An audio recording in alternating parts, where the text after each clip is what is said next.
Blake again with 1517 Music, here to share with you our arrangement of Let All Mortal Flesh Keep Silence. This hymn dates back all the way to the 5th century in terms of the text, with the melody coming from the 17th century. This hymn is just a great juxtaposition of God coming as man and being Almighty God, praised and creator of the universe. It seemed like a great hymn for Advent because that season encapsulates those ideas of God becoming man. This particular hymn I am playing, as you can see, no capo.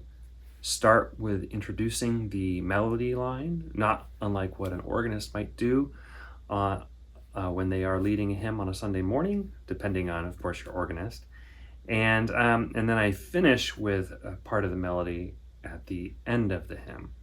Right now, I'm just going to play for you the first verse, and you can hear the rest of the song on the recording.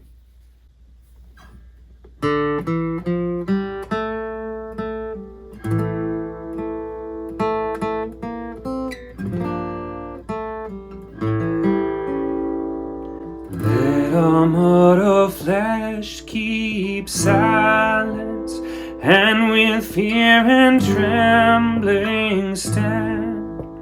Ponder nothing earthly minded, for with blessing in his hand, Christ our God to earth descending, comes our homage to demand. And it goes right into the next verse with no break there, so flowing from one verse to the next. Hope you enjoy, and hope this arrangement is helpful for you. If you have any questions or comments, please leave them below. Thanks.